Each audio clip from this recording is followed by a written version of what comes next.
also unified Nigerians from all ethnic groups, regions, and religions. Let me take that again.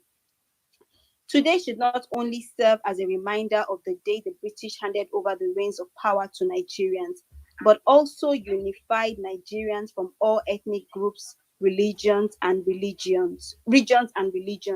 Now, for me, this is the first fallacy.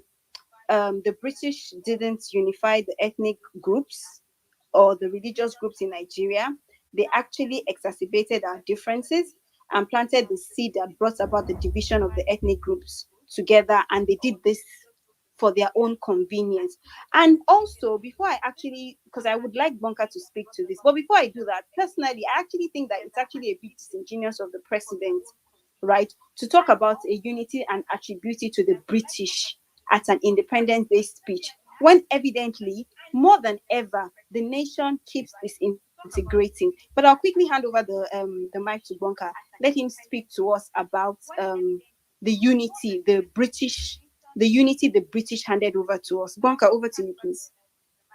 Yes, thank you. Can you hear me very well? Oh yes, loud and clear. Okay. Yeah. So the president will be right to talk about the unity like that from his own perspective, because Nigeria was designed to favor them since inception much over the other people. So I want us to, because Nigeria was designed to favor them since inception much over the other people. So I want us to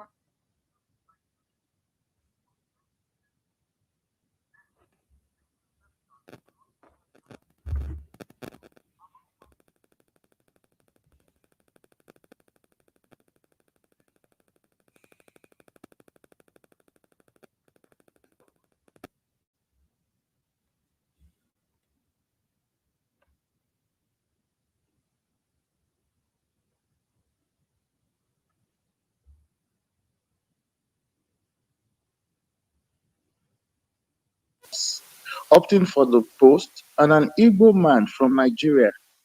And don't forget that I said he was the military head of state then, but he actually voted for the Niger man over his own countryman that he was ruling.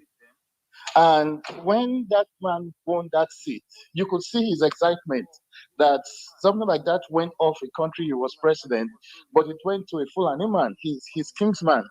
And so that's just what I'm trying to say, that that's how much he's so first Fulani before he's Nigerian. Now we know that when the when when the empire was built in the north, the Fulani Empire, it was not as solid as we think it is. It was, when you look at the map and you see the Sokoto Caliphate and you look at it so big, it looks romanticized. It looks like they did a great job, but there were so many rebellions going on at that time. The Hausa people were really, really fighting back, and they were very aggressive people, and they weren't just going to let it slide down. The first revolt was done by Abdul Salam. Abdul Salam was one of the guys that recruited for Osman Danfodio, and immediately they finished the jihad. He saw the trend of events and saw that this was not really a jihad to build a different system. It was actually a jihad to build an upper class of Fulani people. So the Hausa people have been fighting back since that time. So the most powerful of them are the Katsina groups and the Kano group. So they never really had a strong hold. They were living in constant fear. In fact, they had to build walled cities that were known as rebats, including Usman Danfodio's son himself, Sultan Bello. So it was very hard for them to be okay and to just relax and run the empire. Now, the middle belt, they wanted to take the middle belt and kind of annex them into their empire, and they wanted to build it in 4 blocks. I'm going into a prehistoric aspect, so that when I put in the British involvement, we will understand how the pieces were put together. right? So the Middle Belt has over 700 identities, distinct identities, and it's not really as centralized as the Benin or the Oyo or the Baribas of that time, who are in present day Niger or Nupe people. They were sparse across. So the plan was to annex them into different blocks. Even before the British came, they wanted to annex them into administrative blocks, and four blocks were on their minds. They wanted to get the Bariba region, they wanted to get the Ilorin region, the Igala region, and then to the northeast, the Adamawa region. So they were successful in that Adamawa region, with the help of a Fulani man called Madibo Adama, who built the Adamawa Emirate. And it was all the emirates across the Benue River. They were able to put them under a block. But they were not successful as much in the Tiv region and among the Baribas. The two wars that they fought, they were repelled and chased back. They were successful at Ilorin and Nupe to an extent, but they could not solidify their hold the way they did on the Hausa lands. For example, in Ilorin, they had to share powers with four powerful Balogons, and each of them represented an ethnic group. So it was the first cosmopolitan federal structure. So there was the Balogun Yoruba, Balogun Hausa, Balogun Fulani. So the first Balogun Hausa then was Bako, and a lot of Hausa people gained influence in Lorry at that time. For instance, Ali, Balogun Ali was a Hausa man, and he was the one that led the Oshogbo War. The Oshogbo War of, I think it was 1840. That was when the Ibadan warriors finally repelled the Fulani people. Now, there was also Carrara, some man who led the Offa invasion and totally kind of razed Offa down and destroyed it, where Offa people had to migrate to a new place. And so that's what the structure was. But the Fulani emir there was not so powerful. He lived in constant fear of his Balogons, right? So now when the British arrived, during the Berlin Conference, the Fulani region was not part of what they were supposed to annex into Nigeria. It was supposed to go to the French. It was supposed to be part of Niger. But now, they were able to take Yoruba land. They were able to take the Delta regions after they conquered the Oba of Benin. So he was the unifying factor of that region, and they understood that the moment they are able to eliminate the Oba, all the other places will fall.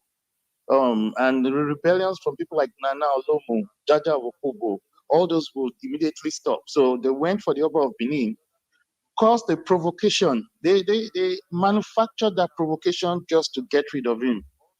And of course, immediately they got him, the first thing they did was put him in chains and roll him down the Benin River so that everybody could see that the god they revere is now a captured individual. And of course, that did the job. Now, as they were going into the north, they saw that the Middle Belt, which they used to call the pagan region, was too decentralized. It didn't have a structure, it didn't have a block, so they didn't know how they were going to capture that region. So now that was when they now started seeing that the Fulani Emirate was a very structured region, even though the rebellion was going strong. And so they decided that they were going to make all the north, they were going to put it under the Fulani Emirate, and then they were going to forbid Christianity from getting to that region. So they wanted the Fulani to to have the whole north. That was Lord Lugard's idea from the very start. So he did three very important things to get that to happen. First, he coined the Hausa Fulani fallacy, right? To kind of infuse both identities. Then he spread the language Hausa across the whole north. He made it the like a lingua franca.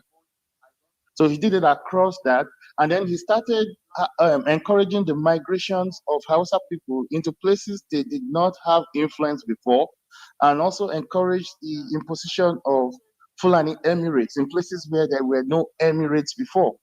And now all the places that were having the rebellion blocks around the Hausa people, they now helped destroy it totally. And one of the places is called Satiru. It was close to Sokoto, and those people were building a very powerful resistance, and it was getting to a point where they were about to do collateral damage. So the British actually helped them to quell that Satiru revolt in 1906 to now kind of make the Fulani very strong in those regions. And the rebellions going on against taxes and everything, they stopped it. So now, one of their missions was indirect rule, right? And like I spoke earlier, the Ilorin Emirates was not, it was very decentralized. So they decided that they wanted to make the emir there powerful. So they wanted to destroy the powers of the Balogons. Now, there was a particular Balogun there that was giving them a lot of headache. His name was Inokoju, Balogun Inokoju. Um, he was so powerful that the previous emir then, Emir Moma, he was the one that actually led an insurrection, went into that palace, had him killed, and had him overthrown, the throne through death, and then placed another emir on the throne, Emir Suleimanu. Now, with Emir Suleimanu on the throne, he lived in constant fear of Inokoju. So when the British arrived, they wanted to make him powerful and destroy the powers of Inokoju, which of course he welcomed. Now, there was an emir at Sokoto, his name was Atahiru. He sent a message to the Emir Suleimanu that can he please help delay the incoming of Lord Lugard into the north with the help of the Balogun so that he can prepare an army, and be prepared for them when they arrive. But Suleimanu leaked that secret actually to the British authorities, and they were able to do a good checkmate. So they banished Inokoju from Ilorin, chased him away to Jebba, and then made the emir powerful. That's how he became the sole ruler of Ilorin. And that was how they now kind of used that in all the other regions where the revolts were coming from. Now, shortly before independence, they wanted to leave Nigeria with that same arrangement, even though many of these regions in the Middle Belt were constantly resisting them before. So now, the man that was emerging in the north was Aminu Kano. And Aminu Kano was the political influence in the north, just like Zik was in the east, and Awolowo was in the in the west. So the first thing they did was that they brought in a a direct descendant of Usman Danfodio, Ahmadu Bello, and teamed him up with a more radicalized politician that was Balewa, but he wasn't going anywhere. So they now use that to checkmate. Um, they use that to checkmate Aminu Kano, and they made a law that anybody that will sit for elections in the north must be approved by the emirs. So that totally destroyed that momentum of Aminu Kano. So they now made sure a lot of seats went to the north in that process, and they now made sure that it was the north that they handed over power to. In the Lancaster Conference in 1958, the Middle Belt went with Awolowo, and they were trying to negotiate to have their own region. And they said, no, if we are going to do that, then we are going to be in Nigeria for more than 1960, beyond 1960. So they use that to trick them into saying, okay, we don't have enough time, but we can put it as a clause in the constitution. So, but immediately that happened, the Ahmadu Bello now wanted to continue what they were doing in the north. By this time, the Hausa language have become predominant. The Fulani leadership has been with the help of the British has been solidified, and now they wanted to now kind of made a one north agenda, a powerful kind of you know like one not under the Fulani, but now the important major blocks were resisting it, which were the thieves and the Igalas. And that was what led to the United Middle Belt Congress at that time, which was ruthlessly silenced. So all these things helped probe the way for the Fulani to emerge as the master race in Nigeria, the people that controlled everything, the people that ruled. And from that point till now, they've had that influence. So you will see that people like Buhari and people like Ahmadu Bello will hold the British in great gratitude for what they did. Because when Usman Dan Fodio, when he did his jihad, he did divination and it was told him that the jihad would last for only 100 years. That after 100 years, the jihad would be eliminated. And so, technically, by the books, it was supposed to have been over in 1904. But seeing it spread till today, they owe that to the British. And you would hear Ahmadu Bello say it a couple of times that the British, even though they fought us, they ended up becoming a blessing because the things we could not do through war, we were able to do it through peace. So it's from that angle that someone like Buhari will be talking from. And so while we will be looking at the British and be angry with what Lord Lugard did, people like him and the interest he represents would not have that kind of mindset. So this is my contribution and this is what I have to say. Thank you, Auntie Tolani. Thank you so much for the context, Bunka, because it's strange that you did talk about using or peace. Because if you read further down the what do you call it? If you read further down his speech, I would go through it now. You see what he says. But I mean, so Bunka has provided a bit of context, and like I said, I still think it is disingenuous to the rest of us. If you read the country and how people feel, and now you're talking to us about a British given unity. But that's guys, can you hear me? Am I clear? Yes, Am we I can hear audible? you. Okay. Now I'm going to talk more a bit about the unity at all costs that the president spoke about. But let me just highlight some other things that he said in the speech. So like I said before, you can actually pick up this, the speech is everywhere so that you can follow me, right?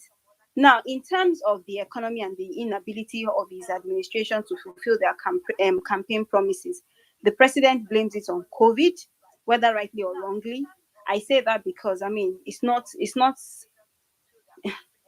not be fair to admit the fact that yes, other countries in the world, all countries in the world, COVID affected their economy one way or the other. So that's left to everybody's imagination to make whatever they like of it. But he stated in paragraph 5 of the speech, and I'll read. He says, our original priorities for 2020 were to continue stabilizing our economy following the deep recession while restoring peace in areas confronted with security challenges. But the COVID-19 pandemic and its devastating impact on all nations meant we needed to shift gears and re strategize. So, what I read from that is that, yes, your plan was to strengthen the economy or stabilize the Sorry economy. to cut in, Auntie Tolani. You realize Professor Pat is back though, right? Oh, okay, yes, it's back. Prof, can we go on, or is there something you would like to say, or can we just quickly run through the speech and then we can engage on it? I can see he's on the phone. I don't know whether he's done. Okay, I think he's on the phone, so let me Yeah. just continue and then No, when he comes. whichever way you Okay. want to go is fine by me. But let me say that that was a brilliant capture of the history. Uh, um, because I actually have a Nigeria history series that I host, and a few months ago we had Tanko Yekesai, who was a Nepu guy from the 50s, and this was a pretty good rendition of his capture of how Aminu Kano lost out. But so take what track you want to take. I'm fine. I'm here. Okay, fantastic, sir. So I think what I would do is I'll just run through the speech and then all of us can engage on it. Thank you so much, Professor Pat, for sticking with us. Okay, so I was talking about the president saying that the strategy initially was to continue to stabilize the economy and solve the insecurity challenges we had in the country. But because of the pandemic, they had to change gears and re-strategize. And like I said, anybody can make whatever they like of that. But then he goes on and on and talked about COVID and the vaccine. And then he took the opportunity to remind the global community that the current state of access to the vaccines is unacceptable, and how we, I don't know who he's talking about when he says we, maybe the global community, including Nigeria. So he says how we must accelerate equitable distribution of the vaccine. This is in paragraphs 11 and 12 of the speech. Then in paragraph 15, he talks about the fact that, let me just read it. He says, Nigerian Sovereign Investment Authority is raising a $200 million fund that would complement the Central Bank of Nigeria's ongoing 85 billion healthcare sector research and development intervention scheme to support local researchers in the development of vaccines and drugs to combat communicable and non-communicable diseases, including COVID-19. So at least he's talking billions of dollars and millions of dollars and billions of naira. At least he's saying that he's using the money for something, isn't it? Right? I don't know if the investment is worth it, but again, I'll leave that to everybody's imagination. Now, in paragraph 16, he talks about food security, and I think this is very interesting. The president, Professor Muhammadu Buhari, equated drugs with food and sort of declared them as indistinguishable from each other. So in paragraph 16, he says, and I'll read, he says, on approach to food security, guys, listen to this. On approach to food security, I am proud to announce that Nigeria has commenced its journey to pharmaceutical independence. Food security, pharmaceutical independence. When I read that, I'm like, what? What's the correlation between food security and pharmaceutical independence? Okay. Then in paragraph 17, moving on, still talking about food security, he states, and I read, this journey, which will take years to achieve, but will ultimately result in Nigerian-based companies developing the active pharmaceutical substances and competence needed for us to make our own drugs and vaccine. I don't know, maybe somebody can help me here. I don't know if there's anybody that has the speech with them. What is the correlation between food security and active pharmaceutical substances? I don't know. But I don't know. During the course of the engagement, maybe somebody can help me. I don't see the correlation, but that's just me. Well, so having said that, right? Or maybe what's it called? Maybe his speech writers, maybe they were dozing when they were writing it. I don't know. Do you guys want me to read that again? Let me just read it again, please, because it actually cracks me up. It says, on our approach to food security, I am proud to announce Nigeria has commenced its journey to pharmaceutical independence. Okay. Now, for me, again, it is curious that the speech did not acknowledge the fact that most farmers in the countries have abandoned farming because of the ceaseless attacks by bandits and the increasing brazenness with which cattle destroy their crops, or in which cattle destroy their crops. Many farmers no longer see any wisdom in farming because they might be kidnapped while farming, or their entire crops might end up being used as pasture for cattle without any consequences. But the president and his speechwriters, they think that enabling Nigerian pharmacists to make drugs and vaccines at home will quench the mass hunger in the land. Okay, that's fine. I'll move on from in paragraph 18. Okay, so from paragraph 18, he talks about security and commends the gallant men and women of the military and security agencies for their tremendous progress in addressing new security challenges in the country. He stated in paragraph 19, and I quote, he says, we are taking the fight to our enemies from all angles and we are winning. That's what he said. In paragraph 21, he stated that in the North region alone, over 8,000 Boko Haram terrorists have surrendered. He actually referred to them as Boko Haram terrorists in the speech. Paragraph 22, I'm going further down. He stated that to support our surge approach to fighting banditry, the Nigerian armed forces have recruited over 17,000 personnel across all ranks Furthermore, I have approved for the Nigerian police force to recruit 10,000 police officers annually over the next 6 years.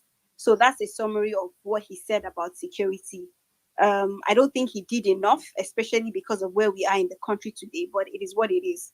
Okay. So now, and this is strange, despite glaring evidence to the contrary, in paragraph 51, he stated that our food production capacity has increased. Clearly, him and his speech writer, they don't live in Nigeria every day, so I'll excuse them that they don't know that this is not true. In paragraph 51, he admits that food prices have been going up, but attributed this to artificial shortages created by middlemen who have been buying and hoarding these essential commodities for profiteering. Guys, the president, Muhammadu Buhari, is blaming middlemen for the poverty and the misery his policies is causing Nigeria, and he's blaming it on middlemen. But okay, I'll move on from that. In paragraph 69 and 70. Tolani, before you move on, I think it's important you don't move on from that particular point. Professor Pat, it's good to have you again. Tolani, so this is not the first time Buhari has blamed middlemen. It would seem that this is the only thing is consistent. Yes, very consistent. Yeah, very consistent, because I think in 1983, 84, all he did throughout his tenure was to blame middlemen. So he's always found a way to do it, and that's the only place he's consistent in. Middlemen, some sort of invisible middlemen, actually causes problems rather than his policies. And Buhari never takes action, never takes responsibility, never. Not today, not yesterday, and not in 83. Professor Pat, I'm sure you have a lot to say on that. I suspect that I do.